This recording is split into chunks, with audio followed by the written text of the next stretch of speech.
এইটুকু মিনি কড়াই বিশাল সাইজের রুই মাছ ভাবা যায়। হ্যালো এভরিওয়ান, আসসালামু আলাইকুম। ওয়েলকাম জানাচ্ছি মিনি কিচেনের আরো একটি লং ভিডিওতে। আজকের ভিডিওতে অনেক অনেক চমক আছে, আর দেখতে হলে অবশ্যই পুরো ভিডিও সাথেই থাকুন। আর যারা এখনো আমার চ্যানেলটি সাবস্ক্রাইব করেননি, প্লিজ সাবস্ক্রাইব করে পাশে থাকা বেল আইকনটা প্রেস করে রাখবেন এমন ভিডিও সবার আগে পাওয়ার জন্য। আর এই যে দেখেন, আমি একটা মশলাদানি নিয়েছি, আর এটাও কিন্তু আমার নিজের হাতে তৈরি করেছি আমার মিনি কিচেনের জন্য। আর এই যে দেখেন, বড় একটা রুই মাছ, আর আমি এই রুই মাছটাকে ভালোভাবে পরিষ্কার করে ধুয়ে নিয়েছি। আর এখন মশলা দিয়ে মাখিয়ে নেব।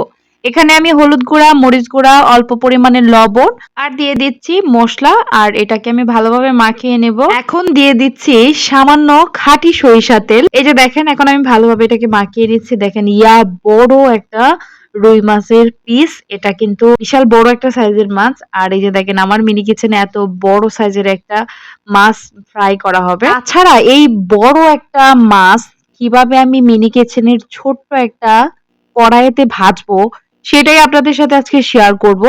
এই যে দেখেন, আমি চুলাটাও ধরিয়ে নিয়েছি, মাটির চুলা। এটা একদমই আমার নিজের হাতে বানানো, নিজের ডিজাইন। তো তাওয়াটা আমার গরম হয়ে গেছে, আর এই তো আমি দিয়ে দিচ্ছি সয়াবিন তেল। তো সয়াবিন তেল দেওয়ার পরে আমি মাছটা কিন্তু সুন্দরভাবে ভেজে নেব।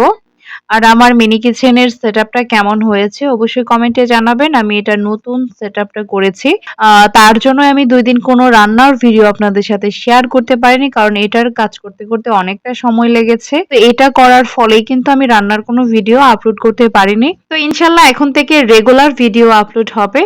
তো এই যে আমার তেলটা কিন্তু গরম হয়ে গেছে, আর আমি এই যে দেখুন, বড় একটা রুই মাছের পিস, একদম তাওয়াটার থেকেও অনেক বড়, বিশাল সাইজের একটা মাছ। আর এই যে দেখেন, তাওয়াটা দেখে মনে হচ্ছে না যে মাছটা অনেক বড়। তো এখানে কিন্তু তাওয়াটা অনেক ছোট, অনেকটাই ছোট, মিনি সাইজের একটা তাওয়া। তার জন্যই মাছটা এত বড় দেখাচ্ছে। যাই হোক, এই যে দেখেন, আমার মাছটা কিন্তু ভাজা হচ্ছে, একদম তেলটা ফুটতেছে। দেখেন কত সুন্দর লাগছে, তাই না? আর আমার এই নতুন সেটআপে আমি এখন থেকে রেগুলার আপনাদের সাথে ভিডিও শেয়ার করব। আশা করি যাদের ভিডিওগুলো ভালো লাগে অবশ্যই চ্যানেলটি সাবস্ক্রাইব করে পাশে থাকবেন। আর অবশ্যই লাইক কমেন্ট করবেন, যাতে করে আপনাদের লাইক কমেন্টে উৎসাহিত হয়ে আমি আরো নতুন নতুন ভিডিও আপনাদের সাথে শেয়ার করতে পারি। তো এই যে দেখেন, আমার মাছটা কিন্তু একটা সাইড হয়ে গেছে, আমি উল্টিয়ে ভেজে নিচ্ছি। আর এই যে দেখেন, মাছটা কিন্তু খুব সুন্দরভাবে, এই মাছটা কিন্তু খেতেও অনেক মজা হবে, কারণ যেহেতু একটা বিশাল সাইজের একটা পিস মাছের। আর এই তো আমার মাছের পিসটা হয়ে গেছে, যদিও এখানে কিছুটা ভিডিও কাট করে দেওয়া হয়েছে। সত্যি বলতে ৩ মিনিটের একটা ভিডিওর পিছনে যে কত গল্প থাকে, এটার পিছনে কতটা শ্রম থাকে, যে আপুরা মিনি কিচেনের ভিডিও বানায় তারাই জানে। কারণ এই মিনি কিচেনের ভিডিওগুলো কিন্তু খুব সচেতনভাবে, খুবই আস্তে আস্তে আলতো হাতে বানাতে হয়। কারণ না হয় এদিক সেদিক চলে যাবে, কারণ যেহেতু ধরতে একটু সমস্যা হয়, অনেক সময় অনেক ঝামেলা হয়। যাই হোক, এই যে দেখেন, আমার বড় মাছের পিসটা, মানে আমার মিনি কিচেনের ফিশ ফ্রাই কমপ্লিট।